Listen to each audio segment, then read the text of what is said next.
My guest today is convinced that the Chinese economy only has 10 years left before its demographic challenges absolutely consume it, which quite frankly flies in the face of everything I've come to believe about the future of the Chinese economy after covering it in depth on this channel for 3 years. So I did make my guest plead their case, and I would love to know what you think in the comments. So please let me know, because despite this being a contradiction of my highest convictions, he is one of the most recognized faces in geopolitics today, and the author of the best-selling book, The End of the World is Just the Beginning. His name is Peter Zeihan, and I want to know what you think about this episode. This is the Jay Martin Show, where we dissect the greatest minds in geopolitics and finance so that we can better understand the world. Here is Peter Zeihan. Enjoy. This is Jay Martin. Well, Peter, it's great to have you on the show. Thanks so much for making the time. And I have a handful of different directions that I want to go with you today. So I'm looking forward to this. Let's go wherever we need to. So let's start with this major headline that came out last week. You could call it an escalation in the trade war between the United States and China. And obviously, I'm talking about the extension of rare earth exports. Quite frankly, I kind of factored this headline to be a bit of a nothing burger when I dove into the details, but it sent media and markets into a tailspin. So I want to get your take. Is this hyperbolic? Is it a headline of substance? How did you interpret this, and what do people need to know? Let's start with rare earths themselves. Rare earths and a lot of various materials, all the processing is done in China. It's something the world has steadily outsourced to the Chinese for environmental reasons. And the Chinese tend to subsidize the crap out of any sort of industry that they have the technical skill to do, both in order to build up industrial plant to reduce unemployment levels and in order to corner the market over the long term. So for rare earths specifically, and they've done this for copper and steel and aluminum and lithium and cobalt and dozens of other materials, but for rare earths specifically, the process started back in the 1980s. And at that time, rare earths actually were rare because the processing requires several hundred vats of acid. You dump in your tailings from mining silver or copper or something else. You leach out some of the rare earths, and you put that in the next bin, and on and on and on and on. And starting with tens of tons of rubble, you eventually get 1 ounce of rare earths after several months. It takes up a lot of space. It takes up a lot of power. It's very input intensive, but it's not technically challenging. These techniques were developed in the 1910s. But it was something the Chinese could do. So the rest of the world made the bare minimum that they felt they needed to do. And then the Chinese came in and suddenly were producing 2, 3, 4 times as much as the rest of the world combined. And that allowed, among other things, us to have semiconductors and computers and phones in the way we now know, because they rely on those materials. So until the Chinese dumped all this on the market at subsidized prices, we didn't have the digital revolution in any meaningful way. So you can thank them for that. They paid for us to have stuff. That's kind of piece one. Piece two, the Chinese are dying.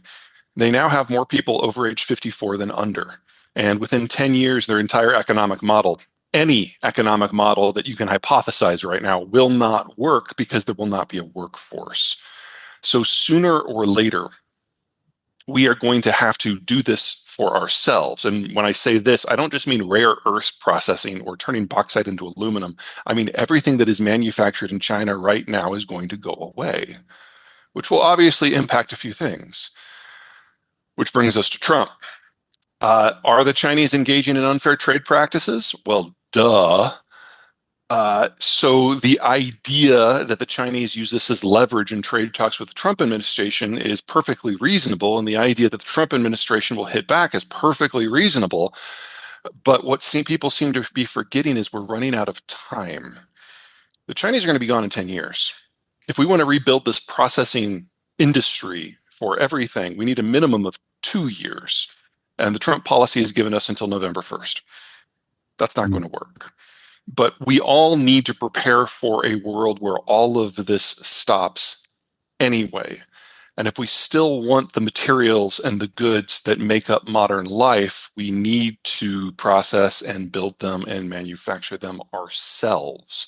And my biggest gripe, well, I've got a lot of gripes, but one of my gripes with the Trump administration is that, the tariffs are an interesting step, but by themselves, they don't do much because they don't actually build the infrastructure here. We've actually seen industrial construction spending drop in the last 7 months because it's easier now to build the supply chain outside the United States and then import the finished product because you only have to pay the tariff once.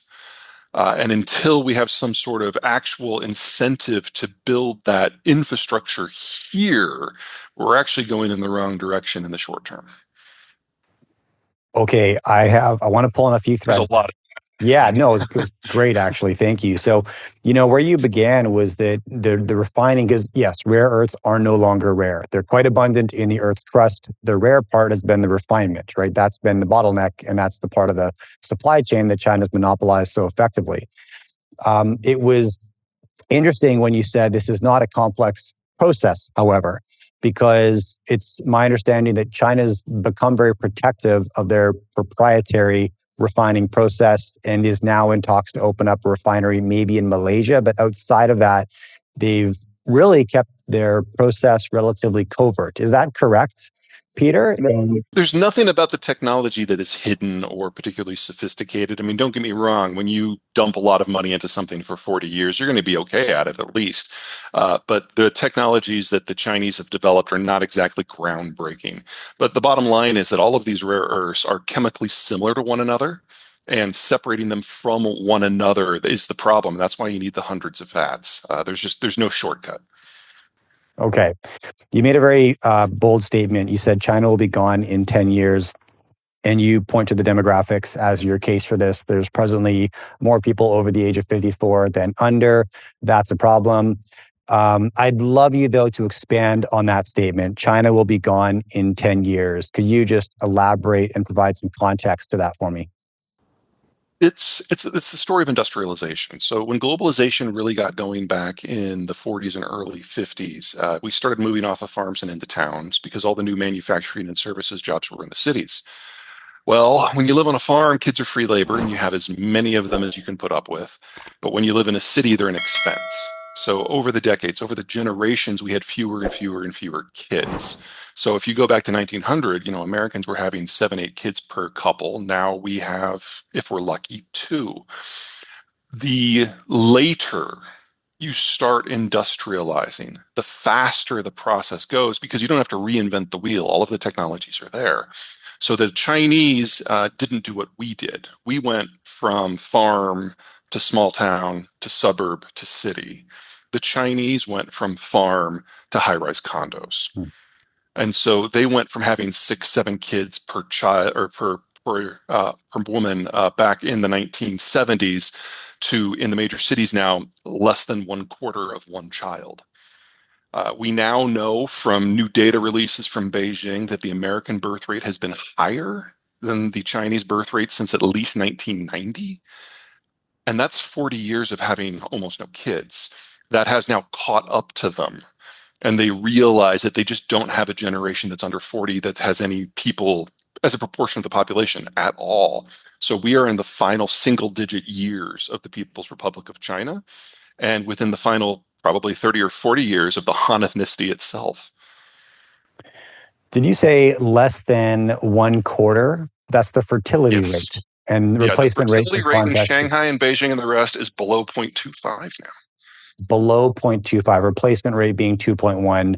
Correct. I got my fourth on the way, so I'm carrying Canada on my back right now. You guys got to catch up. Okay. My sister's taking care of that for me. Okay, jokes aside, that's far lower than reported. Obviously, I guess maybe that's not a surprise. Not anymore. Check the data in the last couple of months. Okay. Keep in mind that fully half of the Chinese population now lives in high-rise condos. Right. So it shouldn't be that much of a shock. And in none of the tier 1 or tier 2 cities do they have a replacement rate that's above 0.8. Right. Okay. So let me play devil's advocate a few different directions here. Sure. The first one I'll take is that the fertility crisis in China is far from a Chinese problem, nor is the demographic problem, right? I was in Japan last week. If I understand correctly, Japan is maybe 15 years further down the demographic crisis path as China is? Is that correct? And is there a lesson that Yes and no. So the Chinese started their demographic conversion when they industrialized, and they were one of the kind of second tier countries. They started around the year 1880. So their decline, kind of like the United States, has been a slower process, faster than ours. And if you dial back to roughly 1990, they feared that they were about to fall in a situation similar to where the Chinese are now. And so we saw a number of government reforms in healthcare, in childcare, and in getting women into the workforce that slowed the decline. And they were able to get their birth rate up significantly. Still nowhere near replacement levels. I don't mean to suggest that they've solved this problem at all, but they saw it coming and they spent 30 years working on fixing it. And they're no longer the world's fastest aging demographic. They're still the oldest because they started early. Mm. But now Korea and Taiwan and China and Germany and Italy and many others are now actually aging faster than Japan. So if you have some creative state policy, you can buy yourself more time, which is really what this is all about. But they certainly haven't solved the problem. But at current rates of decline, the Japanese are going to outlast all of those countries. Interesting. Okay. So my second devil's advocate point here would be the main pain point of a demographic crisis is that your productive generation ages and they move into a generation that needs care and can't provide it, right? And They go from taxpayers to tax takers. that's right. They pull from the pensions. They don't pay into it. This is the issue. China now employs, I believe, more robots in their workforce than the rest of the world combined, around 2 million in the labor force right now in China. And in 2024, they added 300,000 new robots to the workforce. And I believe America added, for context, 34,000. So about 10%. So could there be a case that the production crisis that will come as a consequence of the demographic crisis could be automated, could be innovated in such a way that we haven't had the opportunity in the past? Yeah, I know, absolutely. Now, the specifics of that, oh my God, this has never happened before. We don't have a lot of things to compare it against. The best example we have is when the Black Death hit Europe, wiped out one third to two thirds of the population based on where you were living, and was pretty indiscriminate. And so we had a complete gutting of the skilled labor force. And over the course of the next two generations, what we discovered was if you wanted to maintain things, much less build new things, you needed to train up more carpenters and stonemasons and everything. And we got our first experience as a species of a significant expansion in the skilled labor force, which led to the Renaissance. Uh, it took a while. You had to hit us with a pretty hard hammer to get there. Will some version of that happen now? Maybe, but a couple things to keep in mind. Number one, the Chinese robots, while they are obviously a value-added productive capacity issue, the ones in China are not nearly as good as the ones in the first world. It's not a night and day comparison. They're completely different categories. That doesn't mean that they're irrelevant, but careful when you use the word robot what you mean. Second, and probably far more importantly, you put your finger on it. This is not a Chinese problem. This is happening throughout the entire world. And what we used to consider the third world, the developing world, is actually aging much faster than the first world. So by the time we get to 2042, the Americans will be younger than the Indonesians, the Turks, or the Brazilians, or the Indians.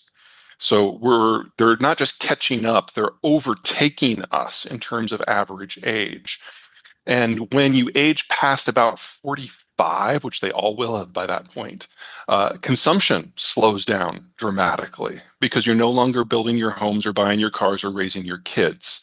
You're in the advanced worker, you're more productive, you're generating more capital, but you're no longer consuming. So if we build this robot workforce to produce for us, but there's still no one to consume, the economic model still fails.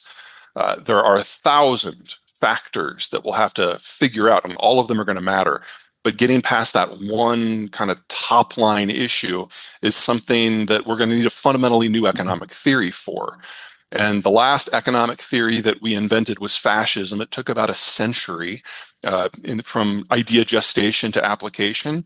The idea that we're going to figure this out before 2042, I find laughable. Okay, I have a third point, but I need to understand something better that you said.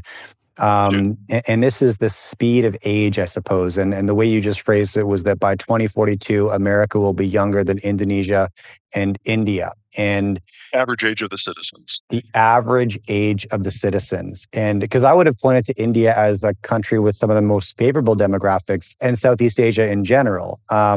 Partially why I'm here, right? We looked at the world and wondered, will Canada provide the same opportunity to my kids that it provided me? Like maybe it will, maybe it won't, but just in case, let's build some optionality. And if demographics is destiny, Southeast Asia is looking pretty good. So can you explain that to me? How, from an age standpoint, countries like India, Indonesia can overtake America from a average age standpoint, just to make sure I Sure. get this. So the United States industrialized and urbanized much more slowly. We had a lot more space, a lot more elbow room. We were not densely populated when we started. Most of the advanced developing world imported a series of industrial technologies before they really started to industrialize as part of the colonial process. And so everyone kind of congregated in major cities anyway. And then industrialization then happened. Okay. So they went through the process faster in a more compressed physical space. And so the birth rate declines in all of those countries, preceded at 2 to 4 times the speed that it did in the US, except for China, which is a special case, which is like 8 times as fast. This doesn't mean they're doomed. Let's be clear about that. And there is a process in the demographic aging that, from a growth point of view, is exactly what you've identified. Because when you run out of kids, people at age 20 and under, and you're spending on yourself instead of them. So cars, vacations, and pizzas instead of diapers and healthcare and school. That generates a lot more economic activity and a lot faster growth.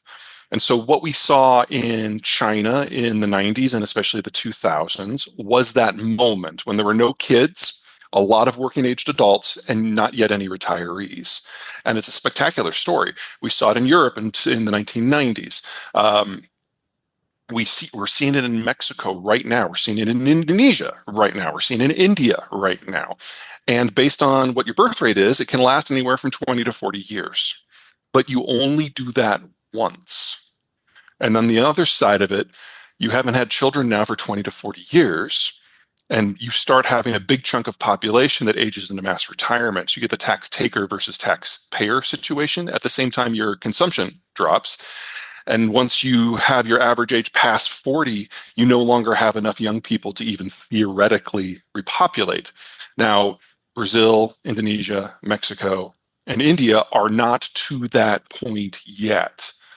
But they'll certainly, if unless something really dramatic changes, be there by the end of the 2030s. And then you're on the other side of the cliff.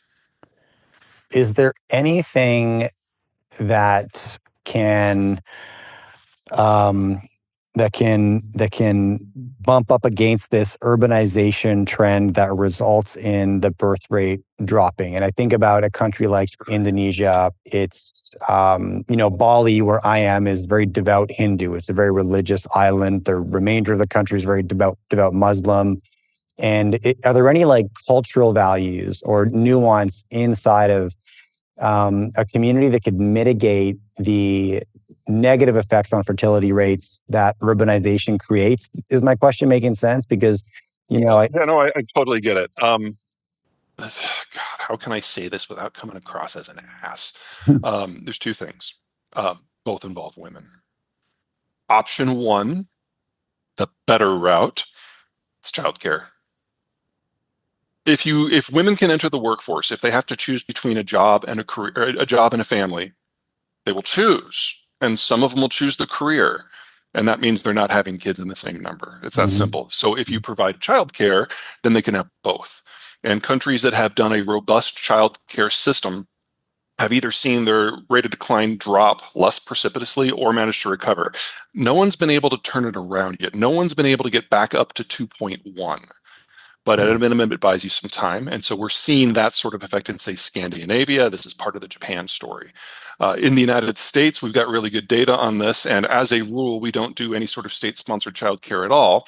But among advanced health professionals, particularly doctors and nurses who work in like ER sort of situations, the ones where they're on call, they have excellent childcare because you never know when you're going to have to go into the hospital. So you have to be able to drop your kid off at a moment's notice. And so, ironically, our medical professionals tend to have three, four, and five kids. So the data is there to support that. That's number one. Number two, not my preferred way to go. Don't let the woman leave the house.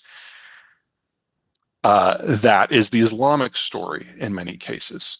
Now, we have reached the point that you combine oil subsidies in the desert, and eventually, and with that sort of attitude, the population balloons until it gets to the point that it breaks the state budget.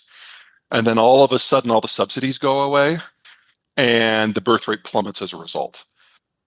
So across the Islamic world, with very few exceptions, we went from the highest birth rates in the world to some of the lowest in the last 15 years because the money is no longer there. They basically subsidize childcare in a very different way, but it was a one-shot deal for them, and that is now over. So if you look at a place like, well, if you look at any place where the Arab Spring hit, those were literally places where the money ran out. And all of a sudden, the economic and demographic model that generated very high birth rates collapsed, and birth rates collapsed with it. Okay. Okay.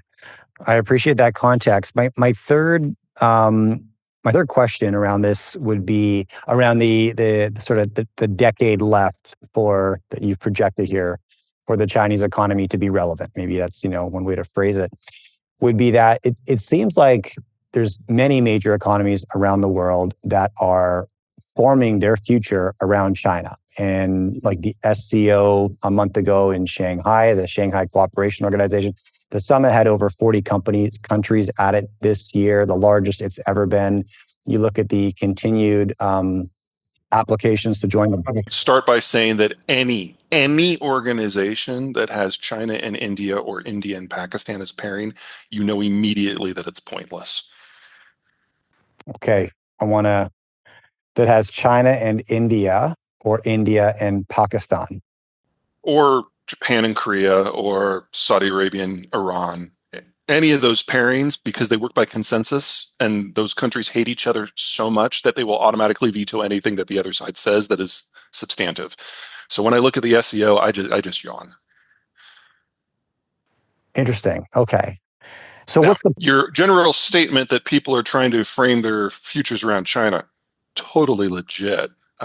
Just I wouldn't use that example. Okay. Okay. Let me. Okay. What's the purpose of the SCO, and what's the purpose of these organizations? SCO is a deal between the Russians and the Chinese to manage Central Asia without having a war, and in that, it's been broadly successful. But as soon as they expanded it, it became pointless. Same Okay. with BRICS. Same with BRICS. Same with BRICS. Okay. What do you make of the kind of the Ray Dalio model that, often what you see at the end of an empire, right? The sunset years of the empire is you don't see one challenger rise up and take a crack at regional hegemony. What you see is a conglomerate of smaller nations bind together and challenge the regional hegemon, right? And that's I'm going to disagree with them on that because it's never really happened. okay. Okay.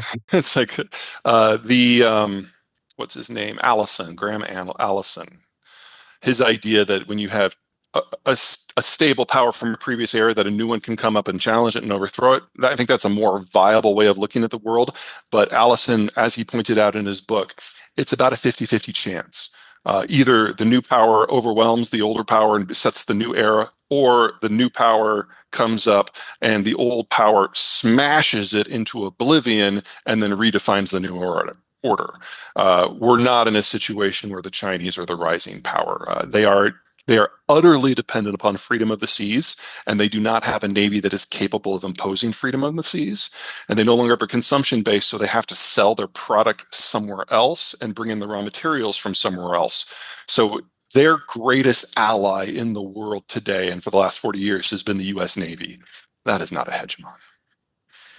And that's been their ally because the U.S. Navy provides predictability over trade routes. Is that the idea? Yeah, it's like until we got to the post-World War II era, the only trade that happened was trade that was militarized or Hmm. trade that was fast and dirty and usually in raw commodities. We didn't get to intermediate goods manufacturers trades until we had the Bretton Woods order. Now, I will argue that that is going to fail for different reasons, and that is another reason that the Chinese are going to be gone before long. But there's nothing that the Chinese can do to secure that world, much less replace it. What about, since 2013, through the Belt and Road Initiative, China's allocated about $1 trillion in infrastructure Correctly. loans, I think like 147 different countries around the world. And Really focused on about 15, but yes. okay, yeah, that's good nuance. I appreciate that. And I understand the purpose here was to sort of bring the next generation of consumers online in response to 2008 China seeing its markets in Europe and the United States go temporarily bankrupt or just buying less stuff from China.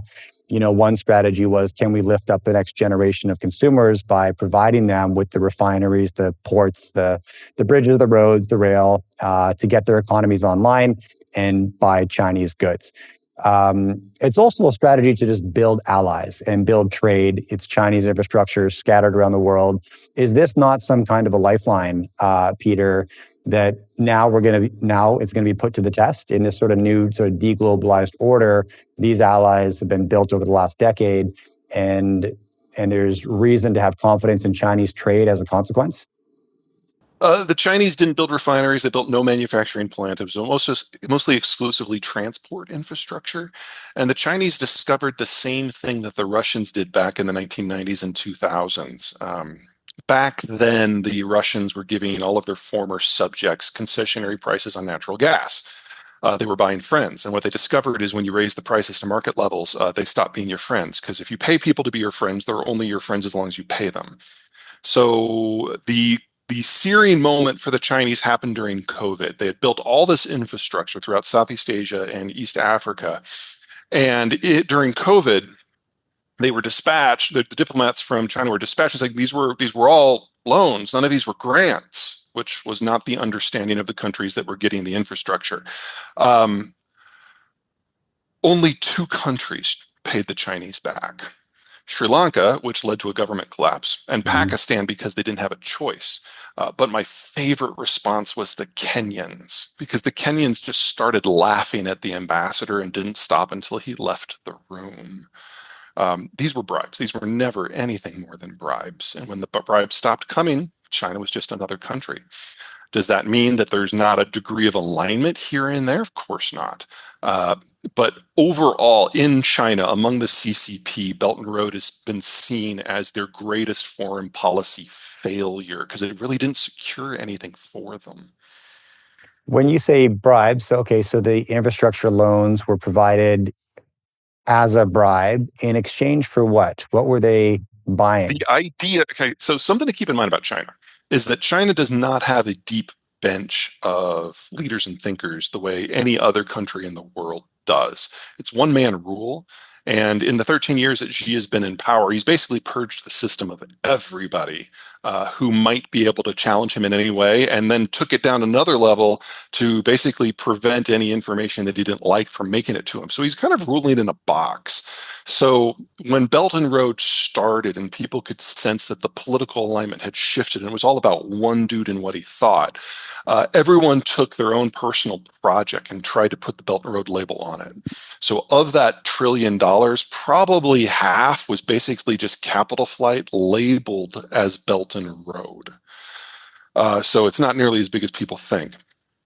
Second, I forgot what second was. Remind me what your specific question was. I talked myself Well, into a circle. yeah. If the Belt and Road infrastructure loans were effectively a bribe, I'm curious, what Oh, were they right. buying with that bribe?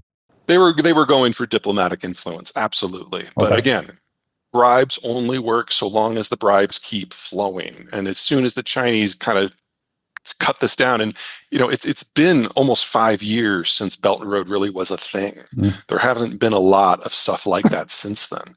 Uh, Me too. Um, they're just discovering that leverage isn't there. Now, you give them a new bribe, it's a new day. you go with a different issue. It's a new day. But you may have noticed that since COVID, Chinese foreign policy has gotten a lot more bare knuckled, and it's generated a lot of resentment in a lot of places. And if we dialed back the clock to the Biden administration, when we had a different sort of tone in the White House, China's standing in the wider world was not nearly as positive. It's only with the turn in January with the new slash old repeat administration, suddenly the Chinese are having a moment again. If you remember way back to Trump 1, remember the World Economic Forum, like, globalization, blah. It's like the Americans were on the outs because Trump was in. And all of a sudden, Chairman Xi comes in and starts talking about free trade, and everyone's like, ooh la la, even though that the Chinese were by far the most protectionist country in history and were gutting the economies of many of the attendants, there wasn't an alternative at that moment. And so Xi was showered with praise. It's a moment in time. It's PR, and most importantly, it's really not backed up by the facts on the ground. Okay, so let me ask you a question. It would be easy to interpret it is easy to interpret the sort of trade war developments as China smelling blood in the water, right? America is exhausting its leverage with the world and swinging wildly to retain influence, and it's not working. And more countries are trying to thread the needle of neutrality between the US and China, whereas historically they might have said US is the obvious answer for us. That's the regional hegemon we should align with. But today, maybe that choice is less clear. And maybe that's why we're seeing more countries apply to be BRICS nations, attend the SEO. We're seeing interesting little pieces of alignment. Like, I don't know what you make of Saudi Arabia signing a defense pact with Pakistan, which I believe is the only Muslim majority nuclear armed nation in the world. And that's a rich topic to explore. I'd love to. Yeah. Because when I saw that, Peter, it struck me as this was in response to the bombing in Doha. And the Saudis looked at what happened in Qatar and thought they were supposed to be allies. 6 months ago, the headline was Qatar is gifting a $400 million airplane to the American president. Today, they got bombed and there's been no recourse. So we don't know who our friends are anymore. And we need to look out for ourselves. And Pakistan opened the door to a defense pact. They have the nuclear technology that I would assume came from China, which de facto puts the Saudis under the Chinese nuclear umbrella, which is a big shift from the petrodollar. But let's deal with the bigger issue and then go back to Saudi Pakistan. Please. Okay. The demographic picture of the world is evolving to the degree that the Europeans are basically on this terminal decline for consumption. China's already there. Even the United States is aging. All the advanced industrializing countries like India are aging quickly. So the consumption base of the world is probably around as big as it's going to get right now. And then it's just going to shrink from here. And if you've got your ear to the ground, part of what that means is the old model of making yourself a young, industrializing, export-led economy. That model doesn't work anymore in the way that it worked for Japan and then Korea and Taiwan and then China. So a new path is going to have to be figured out anyway from an economic point of view. And most of the countries of the world that have industrialized have followed that path in some way until they became developed. And if that entire path is now gone, we need to figure out something fundamentally new. And that's before you consider that we haven't, as a species, been in a situation of demographic decline since at least the year 1500. So we don't even have any theories about what that might look like. Second, the Americans are clearly losing interest not just in globalization writ large, but in providing security on a global basis. So now, whatever this new economic model is based on has to be based on your relations with your immediate neighborhood, or most likely just within your own national borders. That removes a lot of the potential inputs that you need to become an advanced country or even maintain your current position.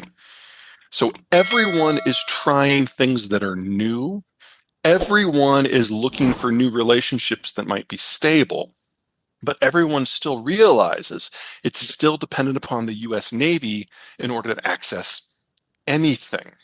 And once that cover really does go away, we're in a fundamentally new system and we don't know what that's going to look like. So a lot of my work for the last 3 years with the Ukraine war has been watching to see when we flip over that situation.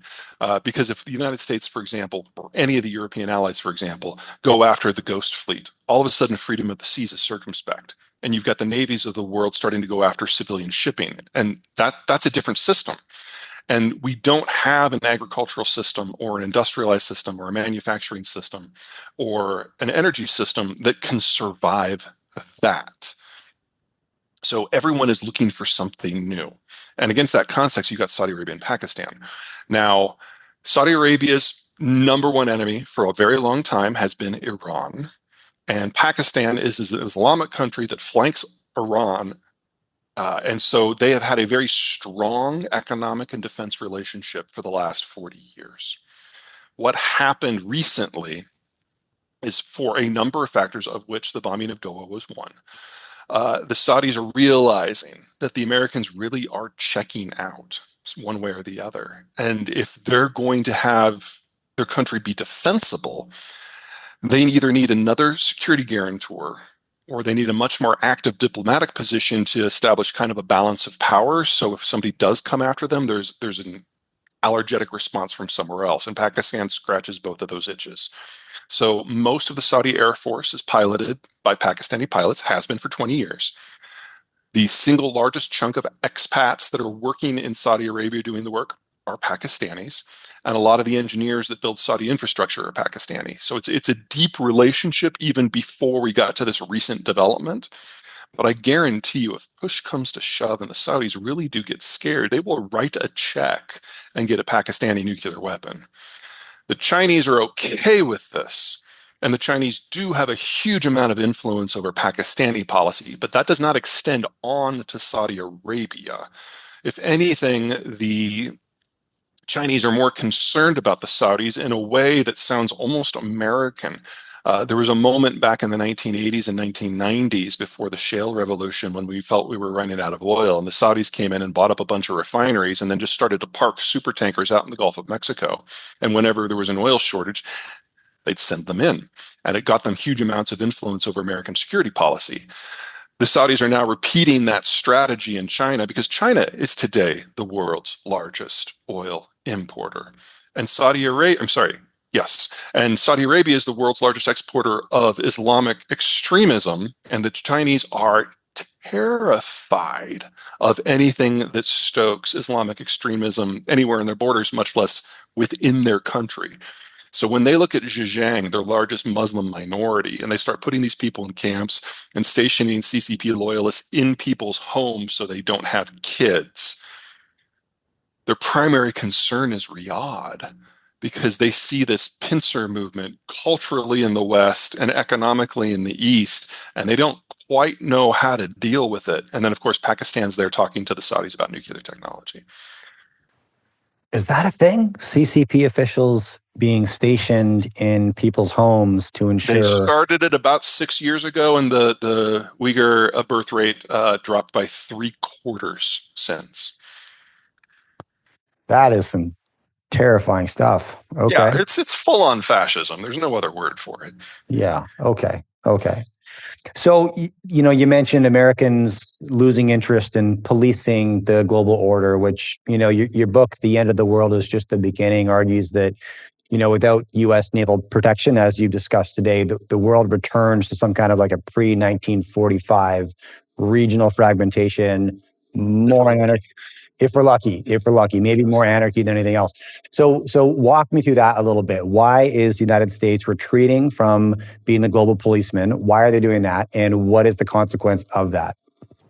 Let me start by saying that I'm an internationalist and I'm a political independent. So this is not how I would do things, but this is how we are doing things. Okay. The whole idea of globalization was an American security program.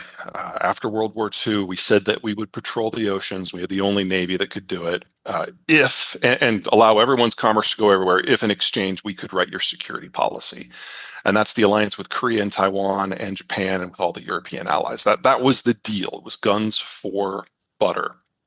And that worked when all of these countries were war torn and impoverished. But you fast forward 70 years, and a lot of these are now first world countries. And the economic balance between the United States and all of them combined in 1946 was 2-1. Okay. Now, everyone else combined is a little bit bigger than the United States, And that's before you consider the whole developing world has come in as well. All right. So it has gone beyond the ability of the United States to pay for and maintain that system. And we've also gone from a world where there was one Navy to where there's now a dozen. So the security and the economic underpinnings of that order no longer hold. And that's before you consider that politics evolves, and the United States is very clearly going through a nativist moment. And that is not just a Trump thing. The Biden administration's policies on trade were just as harsh as Trump 1 was. Trump 2 is, of course, another step beyond. So the United States no longer has the population or the wealth to subsidize that sort of system. And it's starting to reverberate through our political system and through our strategic choices. That's before you consider the consolidation of a lot of the manufacturing of the developing world into China. Keep in mind that probably about a third of the manufacturing capacity that Chinese have has driven out or has been sucked in from the rest of the developing world. So, Americans bitch about losing steel, aluminum, and some manufacturing to the Chinese, and some of that is true. But it's nothing compared to what's happened to places like Brazil, where the entire industrial plant has basically been sucked out. Hmm. So we were about to flip on the geopolitical and macroeconomic model point of view anyway. The demographic situation just happens to be happening at the same time. Either one of these is enough to shatter globalization, but both of them, yeah, it's going to be a rough transition. And on the other side of it, you're basically going to have countries fall into two categories. One, where their demographics and their internal trade systems are sufficiently robust and young to make themselves their own island in the storm, sort of, so to speak. And if we play our cards right here in North America, we are one of those islands. Southeast Asia is one of those islands. France and Turkey are two of those islands. Um, or you have to come up with a completely new model or watch your society fracture. And that's going to be most of everybody else. So let me ask you, because some of that sounds like it lays over the sort of Ray Dalio cycle of empire model, and then some might be at odds. And when you talk about the defense obligations becoming too expensive because of how expansive the United States military has had to become, that's a parallel that maybe I would see there, where a country becomes wealthy, is leveraging global trade to an extent that they need to protect those trade routes, and they send their Navy out to do that, right? Simultaneously, the standards of living increase as the country grows in wealth, and so they end up exporting the manufacturing jobs to a cheaper labor country so they can benefit from cheaper goods. But this hollows out the middle class. You stop producing as much, you start spending more. This is kind of the problem that empires typically end up in. My question, first of all, is that correct? And secondly, have we ever seen this occur before, whether with the British Empire or the Dutch Empire, maybe the Spanish, I don't know, where we've seen the empire successfully recede back to its borders? And maybe is that just the recession of an empire? Is it that simple? Like, what's your take, Peter?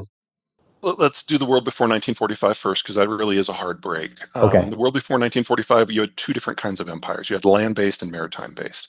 The right. maritime-based ones tend to be more based on value-added trade, whereas the land-based ones were based more on military position. But what they had in common was that both of them extracted value from the territories that they held in some Mm-hmm. way. And the wealth of the capital was based upon what they could extract. And so when the provinces started to rebel or there was a war and they lost control, there was a direct negative impact on what happened back in the imperial capital. And so every empire that we've ever had died from an economic point of view, a reduction in wealth. Because eventually the wealth that they brought in restricted their ability to do things, whether at home or abroad. The Brits were a partial standout because the British Empire was founded mostly on a technological advantage. The Brits were the first country to industrialize. They invented most of the base technology. So for a century and a half, the point when the flag was flying everywhere, they were bringing guns to knife fights.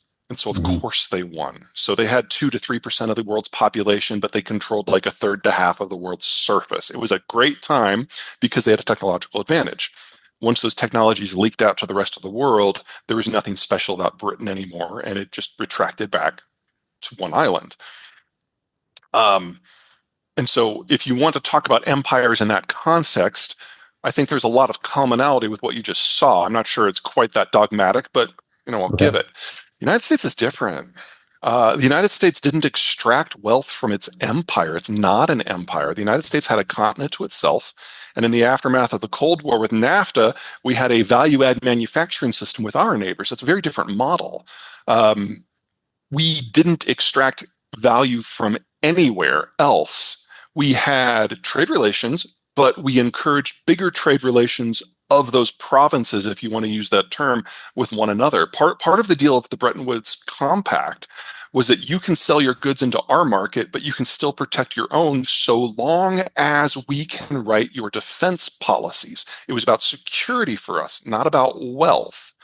So if you peel off the rest of the world, I don't mean to suggest that the United States is not going to suffer, but we only trade with the rest of the world outside of NAFTA for about 3 or 4% of GDP in terms of our economic exposure.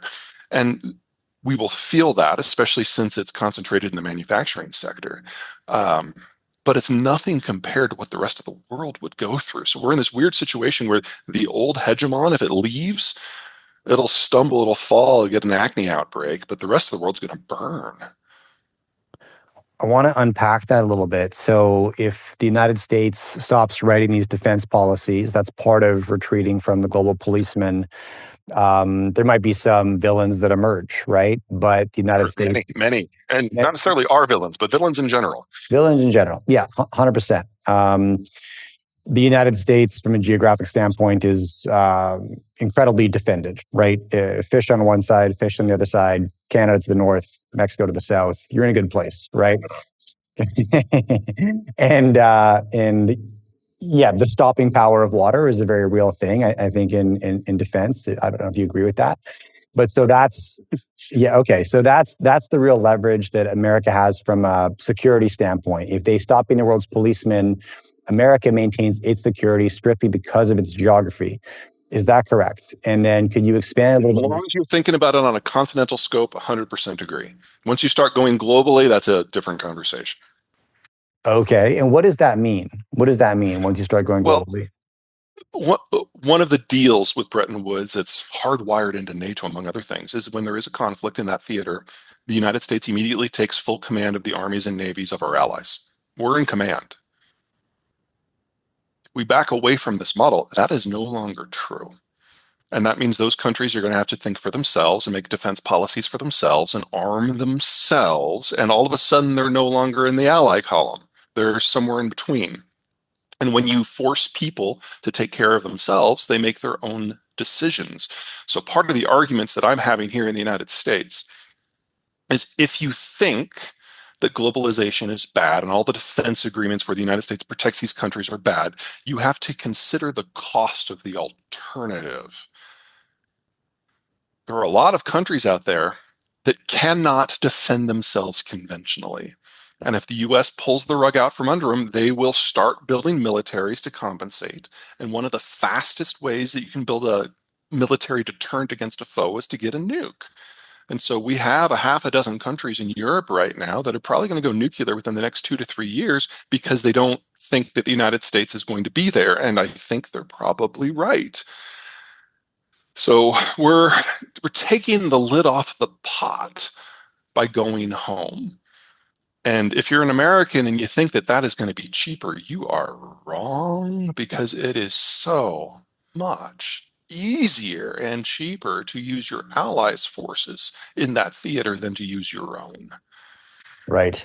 Right. Okay. Um, is there dispute within American policy about whether or not this is the best course of action? And I imagine some of my viewers will say, what are you talking about? Look how involved they are still in Eurasia, in the Russian war. Look how involved they are in the Middle East. They don't seem to be retreating from my perspective. What would you say to? We're absolutely in a transition moment, and the problem we're having right now is the Trump administration has cut its ties to all external sources of thought. So normally there's a pretty robust foreign policy and defense community in the United States, unless you are part of MAGA, and MAGA is basically one person.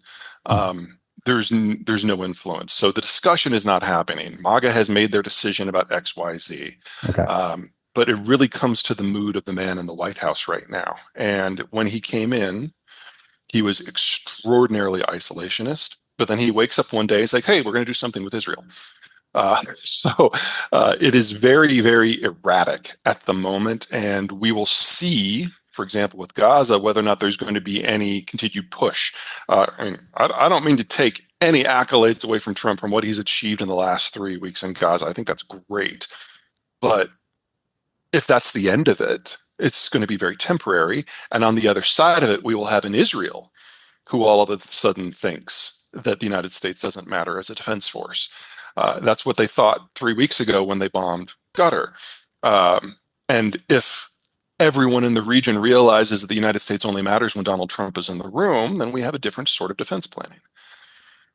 Okay. And so, effectively this trajectory that you're describing, just simply put, it's much bigger than any one president, right? And, in hindsight, 10 years, 15 years into the future, the policies of the current administration will just be a blip on the radar. The trajectory of the global order is. Maybe, but I mean, we've been moving this direction since the Cold War ended. The U.S. has been steadily losing interest in everything, and people who wanted to kind of renegotiate the Bretton Woods Compact and figure out what Bretton Woods 2.0, Globalization 2.0 is, how we take this alliance and refabricate it for a changed world. Those people have lost every presidential election since. To think that that is a hiccup is inaccurate. It's a trend, and we're now seeing where it leads. So if I put myself in this situation or this world, it strikes me as like, when you see a top narco boss get either locked up or knocked off in Mexico, and suddenly we're in a drug war again, right? Because everyone's fighting for territory. They see the opportunity and they take it, right? Is that the global order, therefore, that we're heading to? If the global policeman retreats, says, all right, it's been great. I'm going to go home now. You're on your own. That's a massive opportunity for countries that have been the victims or subjects of proxy battles and this and that, and now they're on their own truly, and territories can be taken back, resources can be fought over without external influence to a degree. But what's your take on that, Peter? Let me give you two thoughts there. Number one, first thing to keep in mind is any sort of long-range transport stops. Unless you can provide security from point of origin to point of destination, you won't have it at all. So just to pick one product, lithium, it really comes from two places, Australia and Chile. And if you can have a security line to those countries, you can still have lithium. So the Western Hemisphere looks pretty good for that. The Eastern Hemisphere, not so much. You have to do that for every product. And so when you're thinking about things like oil, forget it. There will be no global trade in oil. So if you import your oil from the Persian Gulf or from the Russians, that goes probably to zero or very close to it. And then you can redo what that math means for your economy. That's piece one. Piece two, there are going to be countries who do have military capacity to make a bubble around themselves. And if you can be part of one of those bubbles, your problems won't be as severe so long as you can get the materials and the trade that you need. There aren't a lot of countries that fall into that secondary category. Japan, Turkey, France, and then the Western Hemisphere. That's really it. And for everybody else, it's going to be a bit of a scramble. And that's where the wars are going to get kind of crazy because you're going to have countries that are desperate. And whether it's they're after food or energy or raw materials or a workforce, it's kind of an all or nothing thing. So I would expect dozens of brush fire wars to boil up, but I won't expect any of them in the Western Hemisphere. And you mentioned Japan, Turkey, France because of the strength of their military. Is that why? Primarily. In the case of Turkey and France, there's also a demographic component to consider that is very robust. These are countries that won't face the same degree of economic degradation because they still have a tech base, they still have a manufacturing base, they still have a productive workforce. So they're not going to be under the same degree of stress as, say, a Germany and Italy or a Russia will be under. Okay. That's it. Because from Japan, my first thought would have been, well, there's a country that is 100% dependent on imported energy. And right away, that's a vulnerability if you can't control, as you put, the But long you've got to look range. at the broader geography. So Japan is an interesting case. Number one, it's got the world's second largest navy. And if you remember back to Trump 1, they were the first country to come and try to seek a new bilateral understanding. They signed the first real trade deal with Trump 1 because they realized that if they don't have a relationship with the United States that's positive, they can't use the Western Hemisphere to get energy. And so they have become the second largest importer of US shale crude and natural gas, for example. Second, what they need is a consumption base. And so they've been very, very aggressive at partnering with Southeast Asia, for example. So you can see a way that some of these things can combine, and an American Japanese access in the Pacific makes a lot of sense for a lot of reasons if the relationship sticks. So when Trump 2 came in and the first thing he did was started bad mouthing the Japanese were like, what? It's like we bent over backwards to make you happy the first time, and now we have to start over. And so you now have the world's second largest navy with a large fleet of civilian nuclear program, or a large fleet of civilian nuclear reactors, wondering what the rules of the game are and trying to figure out if there's something that can be salvaged or if they need to try to make their own bubble. And the last time the Japanese tried to make their own bubble, things got delightfully lively in the Western Pacific. Okay. Okay. So, long range transport stops if you cannot defend it. There might be exceptions to that rule, regional alliances. Maybe if you're Japan and you have the world's second largest navy, you can defend the specific trade routes that you need. And so there's exceptions, but en masse, long range transport is just not predictable or certain anymore. And it's up to you to find a way to find that certainty. Strikes me right away as massively inflationary. And it kind of, I guess, like where I'm at with this, Peter, is like we are, from my perspective, witnessing some sort of deep globalization event. I mean, my whole life has been the era of globalization, right? Like if you had the cash or the credit, countries seem to be able to buy whatever they want from whoever they wanted. And that game definitely seems to be over. And we're seeing a scramble for raw materials and commodities occur globally right now. I think that's reflected in some of the raw material prices, specifically gold and silver, but we've seen it elsewhere as well. The way you're describing this to me, however, makes me think we're just at the very tip of the iceberg of this deglobalization, Early days. Yeah. frantic race for resource control, and that's really interesting. Is that correct? Like that's you seem to be agreeing. Yeah. Okay. I think we're past the Rubicon at this point. There's no We're going past the back. Rubicon. Okay, so Yeah. the idea of like liberalism from a like a world order standpoint. You're familiar with like John Mersheimer's work and the idea that, you know, if we could just democratize the entire world and get everybody trading with each other, we could abolish war because democracies tend not to go to war with each other, and you're not likely to go to war with your trading partners. 100% unmitigated bullshit, but Yeah, okay. I agree with you 100%. And I just feel like that, but it seems to be one of the most common sort of geopolitical theories, despite what you just said. Remember, since 1945, the United States has written everybody's security policies, and we didn't let anyone go to war with one another. It wasn't for lack of trying. Okay, all right, yeah. And Hitler was elected, so no. But you know, when you have a hegemony, you tend to not have wars because everybody's on the same side. Yeah. And the economic model gave everyone a vested interest in being on the same side. Okay. That's interesting. So walk me through, I guess, like, first of all, I need to understand timeline a little bit as best that we can. And we're talking in big trends, I suppose, but actually, you know, a 10-year timeline on China's economy is pretty near term and specific. What does the rest of this look like from a timeline standpoint? We talk about the United States receding from their policing of the global order, which creates an environment where long range trade routes are just no longer certain and predictable, and therefore either more expensive or unavailable, right? Walk me through what that looks like from a timeline standpoint. Okay. All of this is going to fall into the educated guess category Yeah, because yeah, we've never done this as a species before. We've never done globalization at this depth, much less than unwound it and tried to right. recover from something new. We've never had the demographic bomb before. Okay, three things to keep in mind: agriculture, energy, manufacturing. Agriculture is arguably the most globalized of the sectors. Oftentimes, farmers get their equipment from one continent, their energy from another continent, their inputs like fertilizers and pesticides from another continent. All of that is long range trade.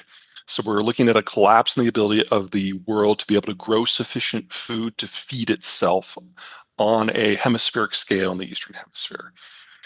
The Western Hemisphere looks better.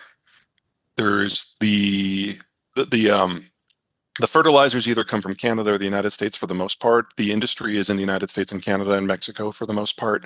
And the land is really good. So the Western Hemisphere has a food surplus, nowhere near enough to compensate for what's going to go down on the Eastern Hemisphere.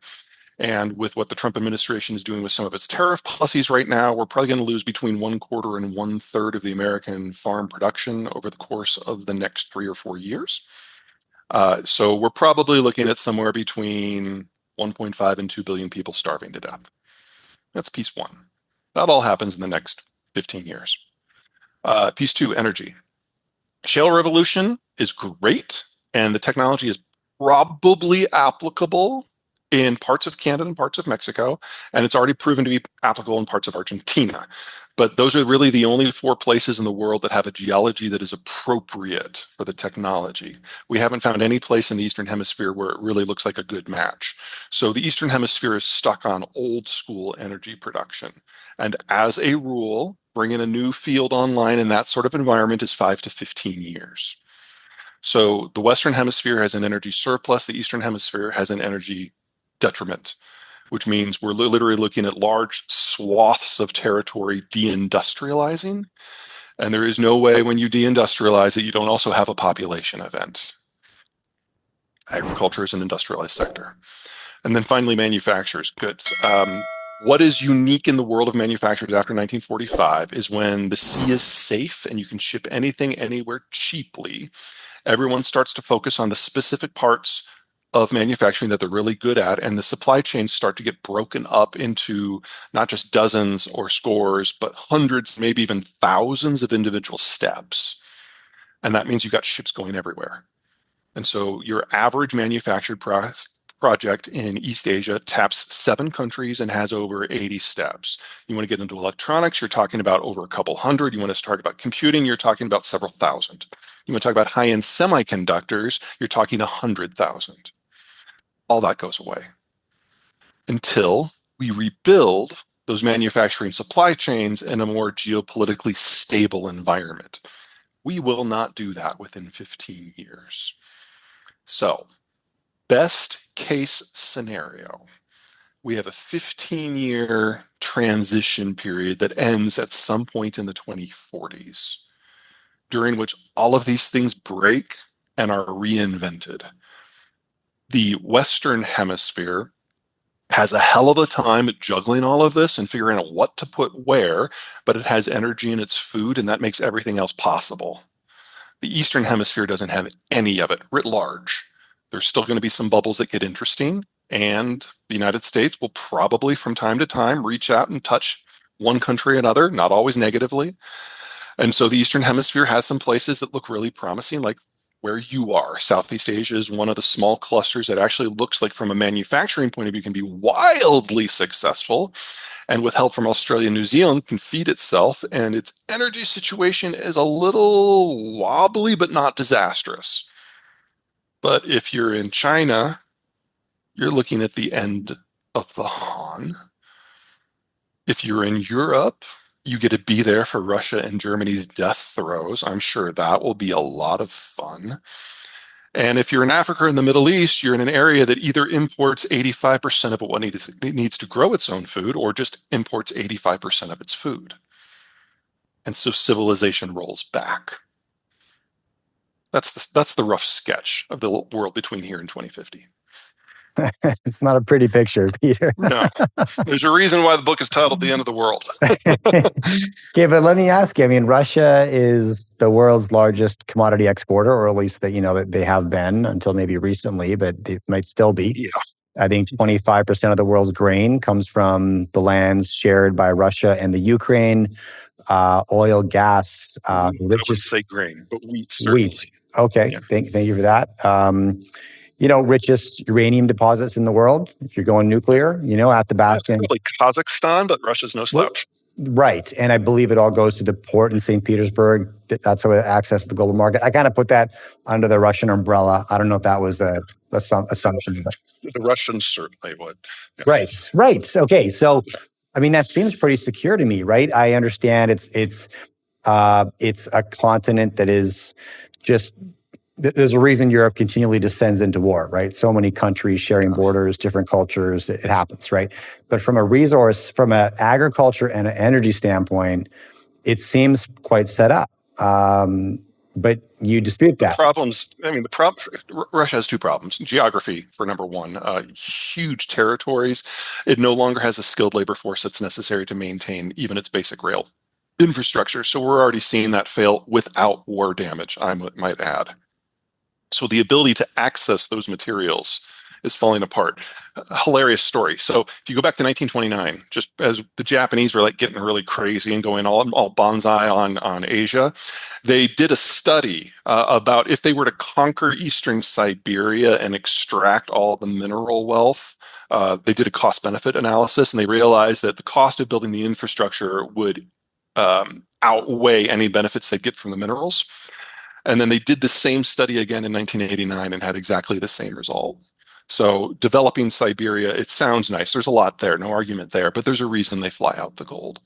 Right. The Okay. infrastructure just can't keep up for what they need. And the technical difficulty of getting this stuff out of the ground is really rough. So around Irkutsk, for example, there's a field called Kovigda. The Russians could never do it. The Soviets could never do it. The Chinese could never do it. BP did it until the war started. And now even that one is failing. Sakhalin is failing because without the top end technology and a lot of capital, this area just isn't very productive because the terrain is so hostile. That's problem one. Problem two is labor. The Russian educational system collapsed back in the 80s. It's never recovered. Most of the people who were skilled labor in Russia have been trained abroad. That all stopped 3 years ago. And the average age this year of a Soviet educated engineer is 65. So without imported skills, the system is falling apart. If you go back 15 years ago, almost 20 years ago, the Russians had the worst demography on the planet. And then two things changed. Number one, they stopped collecting demographic data, so we really don't know anymore. And then number two, the Chinese screamed right by them. So it's still a really horrible story, and we are still looking at the end of the Russian Federation. The question is whether this is a 10-year process or a 40-year process. But regardless, accessing Russian materials is on its way down. Okay. All right. All right. And okay, so let me ask you, we touched on liberalism as one of the two sort of most common geopolitical theories that we hear about, and we both agreed there's no historical precedent that allows that to be real. The other side of the argument is realism, right? Either defensive or offensive realism. And that would say that a country's first priority is survival, and the best path towards survival is to have the most relative power versus whatever your threats are. And if everybody's accumulating power simultaneously, building militaries, trying to protect trade routes, it's in everybody's best interest to build up their military more than their neighbors have done. Where this gets me to is a power vacuum that would inevitably be created by the United States withdrawing from that, global policeman role. And inevitably, 2, 3, 4 countries would try to fill the shoes, either regionally, probably at first, and maybe globally, who knows? But is that a fair assumption? And where do you think those centers of power would gravitate globally? Like where are the I guess the competitive advantages? Keep in mind that any ideological theory like realism or liberalism are a bit of a straitjacket. The world is Okay. gray. It's in between. Yeah, I appreciate that. But I broadly agree with how you've outlined both. Uh, Two thoughts. Number one, you have to look at existing capacity, not necessarily the order of battle of their military, but their capacity to build an order of battle very quickly. Because it took the United States a century to get to where it did with, say, aircraft carrier operations. And there's no one who can even come close to competing. There's a reason why the Brits have insisted that the Americans provide commanders for their carriers, or why the Japanese have insisted that the Americans provide the fighter jets for their carriers. It takes generations to build this sort of stuff. We don't have that kind of transition time. So you've got to look at the countries that can do it quickly, and that's a very short list, single digit. Um, Second, you always have to keep in mind that just because the United States withdrawing is like we're not disarming. And the US will reserve the right to stick its nose wherever it wants, however it wants, for whatever reason it wants. And that will continue to shape security, uh, the security math on a global basis. Countries will try to stay out of the United States' way and will try to drag the United States in. One of the things we found after September 11 is all of our allies were gung ho against Al Qaeda. But then with like the Israelis, it's Al Qaeda and Hamas. With the Pakistanis, it was Al Qaeda and Kashmir. With the Russians, it was Al Qaeda and the Chechens. And the Chinese, it was Al Qaeda and the Uyghurs. And the United States fell for a lot of that. So Hmm. the countries today that have the order of battle that looks really promising, these same ones keep popping up. Japan, Turkey, and France. The Brits have built two super carriers, but they did so in an era of austerity, so they basically gutted the rest of the Navy to do it. So the only way a British supercarrier can be safe on the high seas is if it's in a ring of American ships to protect it. That's Okay. not an independent power base. Will they fix this in time? Yeah, they will. Will they fix it in 15 years? Yeah, I don't think they will. And so during the transition time, the Brits have a very ugly choice to make. Do we become a subsidiary of the United States? Or do we cease to matter at all? We just put these carriers off the coast of northern Scotland so no one can hit them, in which case they have absolutely no combat utility. Everyone's got to go through their own decision making in that regard. And there just aren't enough countries that have projection based military capacity. Now, you also have to weigh that against what their neighbors have. So, for example, India is the queen of the Indian Ocean, but it can't project power, and it's got Pakistan on one side. That hugely constrains what they can do. They just don't have the military reach in order to create a meaningful bubble. And if they did, Pakistan would have to be within that bubble, and let's just say that that would be complicated. I would have to imagine that the unwinding of the American global order is happening simultaneously with the unwinding of the United States dollar as the world reserve currency and world Yeah, I'm trading, not sure trading about that. currency. I mean, it really depends upon political decisions that are made in Washington. We can be our own worst enemy in that regard. But, do you really think in a post-globalized environment where global trade goes away that the euro and the European Union survive? And if the euro goes away, why? Why would any of these countries who no longer have the demographics of consumption adopt any currency other than the dollar? When China cracks and the yuan basically becomes toilet paper, where do you think the Chinese money is going to run to? One of the things we saw during the Great Recession, one of the things that we saw during the dot-com bust, one of the things we've seen in every military conflict over the last 50 years is money flows to the dollar, not because we did anything right, but because there really isn't an alternative. And if we're moving into a world where trade is even more circumspect, you're not going to use your local currency in international trade because it means nothing on the other side. You have to use something that's a store of value. And we're moving into a world where there's only one option. So why wouldn't this? Unless you do the Russian system and you use gold and you just physically fly gold to your trading partner. Yes, right. I mean, that's, you know, and when you discuss this, for the last 50 years, whenever there's been an event like 2008, dot-com bust, all of this stuff, people fled to the dollar, and they still do in 2020. Everything got sold during that brief period before the everything bubble, and the US dollar pops, right? People The fled. everything bubble, I like that. Yeah, yeah. Well, and even gold caught a bid. Everybody ran to the dollar because they had to meet the payables, right? And but during that 50-year period, that's also been the time when America's been increasing their global power. And you don't have to go that far back to find the era when that thing was the sterling, right? The pound sterling, and go a little bit further back. And so, is gold actually a realistic option when you look at history in more than century timelines and you think we are fracturing the global order? We don't know what's around the corner. We know what was is no longer. And what was a US dollar-based system. Call it US military, call it dollar power. It's the same thing to me in Southeast Asia or in Africa or wherever in the Eastern Hemisphere I am. And I can't rely on that because I can't rely on them. Right? What's the US dollar? I get it. But keep in mind that there has to be an alternative. And, gold's fun as a panic buy, but there's not enough volume to undergird trade, not by a factor of over 100. So, gold might, from a trade point of view, from a fear trade point of view, be a reasonable investment. I'm very agnostic about this. This is not me endorsing any specific trade or commodity here. But there's not enough of it to lubricate a national economy. So does it play a role in some interesting ways? Sure. Hmm. Can you have a globalized system based on it? Absolutely not.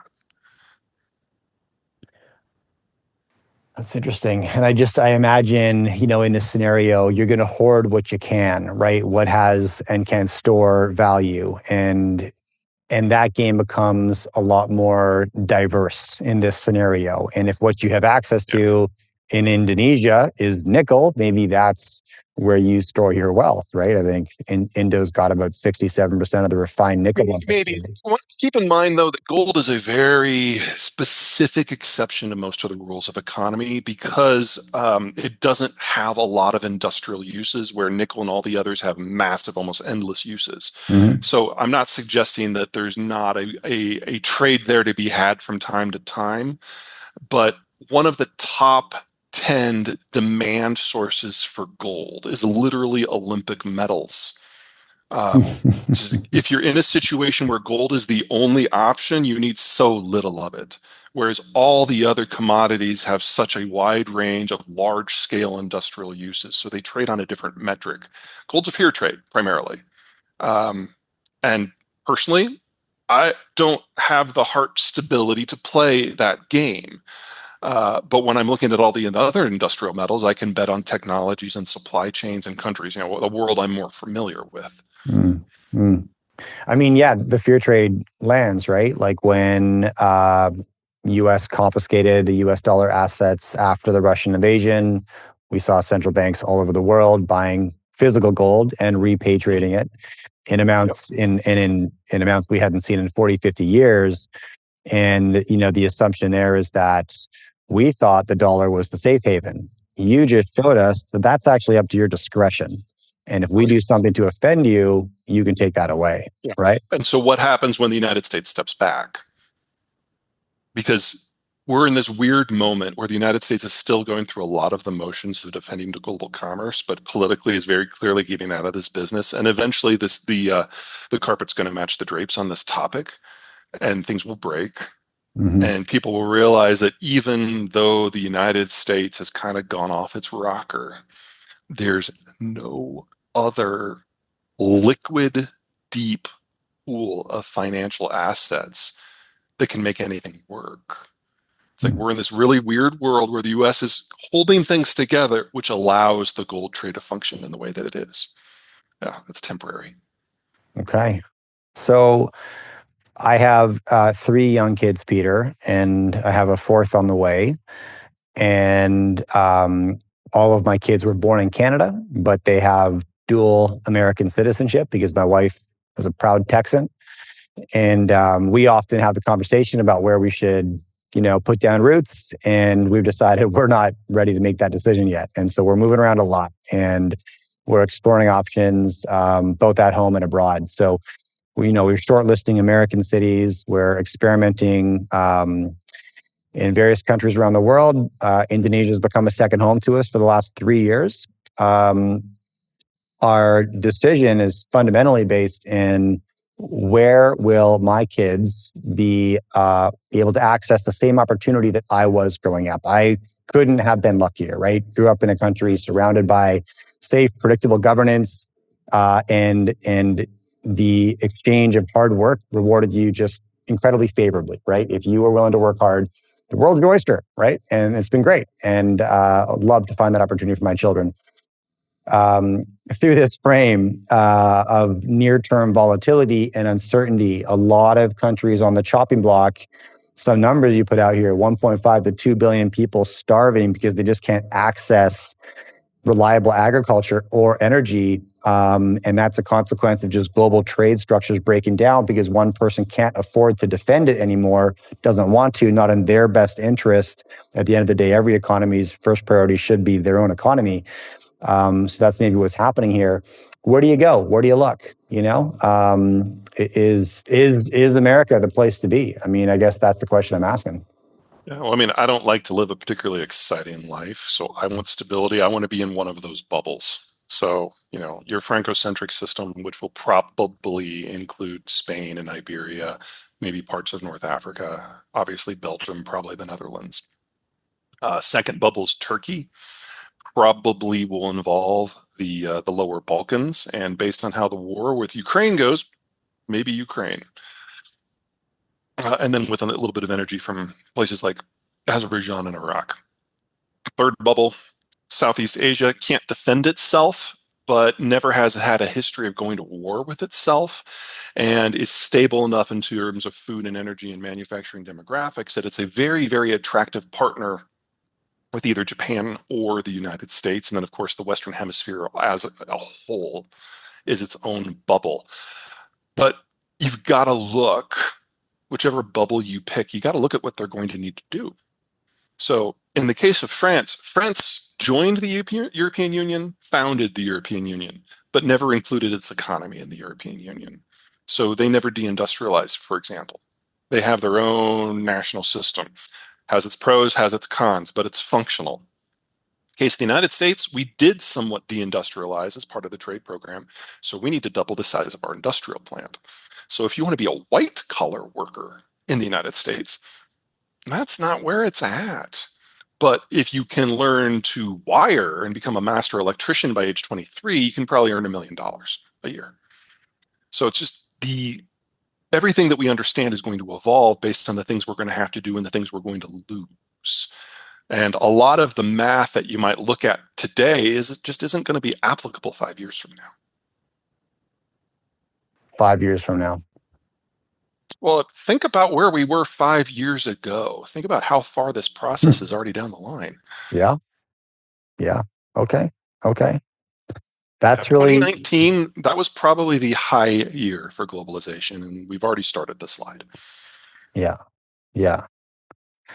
Okay. Man, Peter, this has been a fascinating conversation and a different perspective than I've heard on the show before, which I really value. And it's funny. I as a commodity investor, and quite frankly, a gold investor, we hear a lot of doom and gloom predictions on the show because a lot of the thesis. You're a gold investor. That's your bread and butter. Yeah. You know it, right? Like it's, and I'm not a gold bug per se, but I